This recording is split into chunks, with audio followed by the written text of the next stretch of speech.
반갑습니다. 1월 13일 화요일입니다. 오늘 저에게 주신 하나님 말씀은 신약성경 마태복음 1장 18절에서 25절까지의 말씀입니다.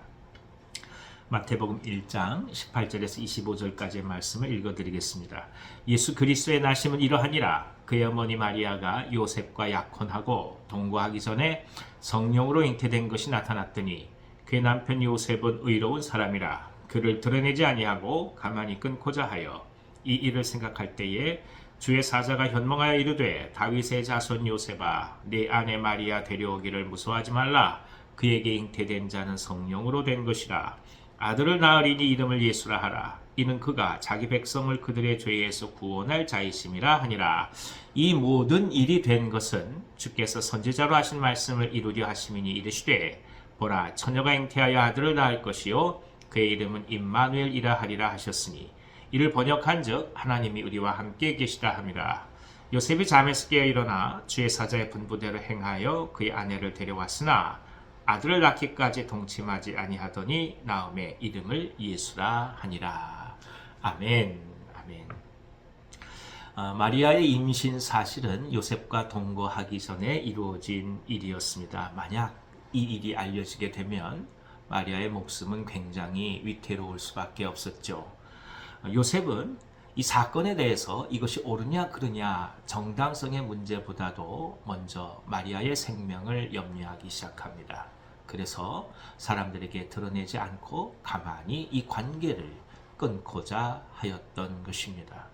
하지만 주의 사자가 현몽하여서 요셉에게 이르기를 마리아의 잉태가 성령으로 인하여 잉태되었다는 사실을 깊이 알게 하여 주었습니다. 이를 통해 요셉은 하나님의 임재 그리고 하나님의 뜻이 이 사건이 있다는 것을 알게 된 것이죠.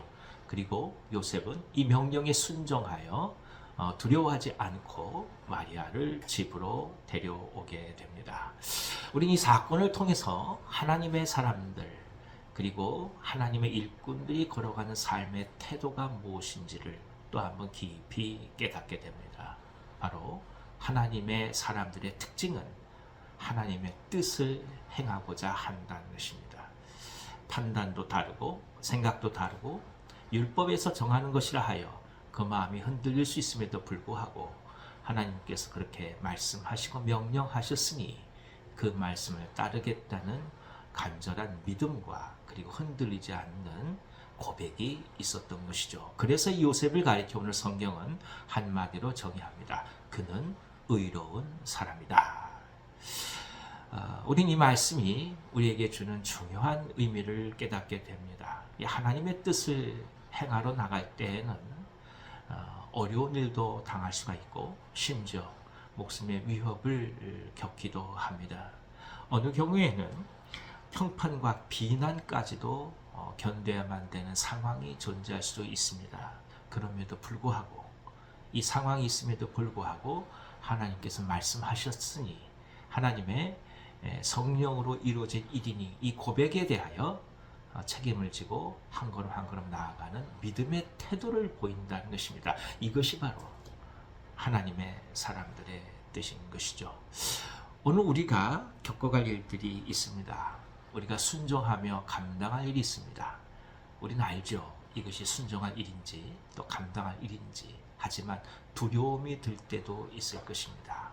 그럴 때마다 하나님께서 말씀하셨으니 주께서 명령하셨으니 또 한번 담대함으로 우리가 끌어안고 나아가고자 한다는 깊은 영적 고백이 오늘 우리 삶에 가득하기를 기원합니다. 그것이 바로 하나님의 사람들이기 때문입니다. 천사의 고지는 결국 선지자 이사야의 예언의 성취라고 말할 수가 있습니다. 처녀의 잉태라고 하는 것은 하나님이 우리와 함께 하신다는 임마누엘의 구체적인 열매요 성취인 것이죠. 하나님의 임재, 하나님의 함께 하심에 대한 이 확증적 증거를 얻기 위해서 우린 이처럼 쉽지 않은 길을 걸어간다는 것을 또 한번 깨닫습니다. 어려운 길을 걸을 수도 있습니다. 심지어 요셉처럼 당황하고 감당할 수 없는 상황을 겪을 수 있습니다. 그러나 그럼에도 불구하고 그런 상황을 겪어가며 우리는 또 한 번 하나님의 임재를 경험한다는 것입니다. 공부할 때, 낙심의 때, 고난의 때, 절망의 때에, 피하고 싶은 그때에 오히려 우리가 깊이 하나님을 만날 수 있는 것도 바로 이와 같은 이치 때문입니다. 역으로 얘기하면 임마누엘 하나님을 경험한다는 것은 결국 오늘 우리들의 곤고함 속에서 또 한번 경험하게 된다는 것을 받아들이면서 오늘 우리에게 주어진 모든 일들을 다시는 끌어안을 수 있는 믿음의 이유가 여기에서 발견된다고 볼 수가 있습니다. 삶은 항상 햇빛만 있지 않습니다. 어느 경우엔 비가 오기도 하고 굳은 일이 다가오기도 하죠. 그러나 그 모든 일들은 우리 가운데 하나님의 뜻을 더더욱 분명히 하는 일이기에 우리가 또 한 번 마음을 열고 받아들일 필요가 있습니다. 공고한 때 하나님을 바라보면서 오히려 임마누엘 하나님을 경험할 수 있다고 한다면 그것이 어둠의 때가 아니라 하나님께서 빛을 비춰주시는 영광의 때로 바뀌는 것 아니겠습니까?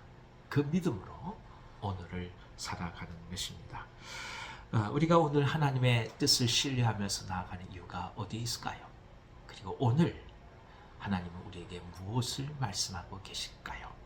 또 한번 요셉처럼 하나님의 뜻을 붙들고 나아가시면서 오늘 하루의 삶 속에서 하나님의 영광과 하나님의 사랑이 가득 깃들기를 간절히 기원합니다. 임마누엘, 예수 그리스도의 함께하심, 하나님의 함께하심이 오늘 저와 여러분의 삶 속에 가득하기를 다시 한번 기원합니다. 기도하겠습니다.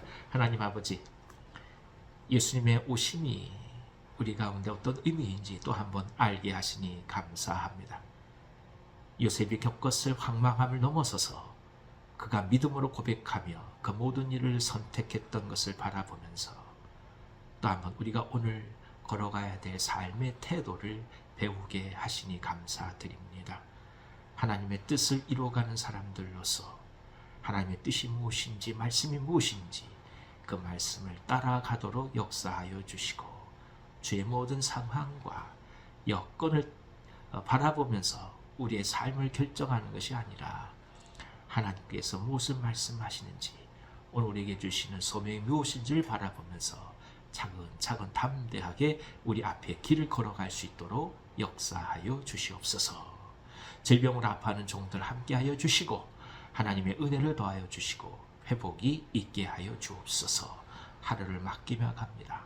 풍성한 하루가 되게 하시고 임마누엘 주님께서 또 한 번 저희 가운데 함께 하심을 깊이 경험하는 하루 되게 하옵소서. 예수님의 이름으로 감사하며 기도하옵나이다. 아멘. 아멘. 오늘 하루도 기쁨으로 승리하시기 바랍니다.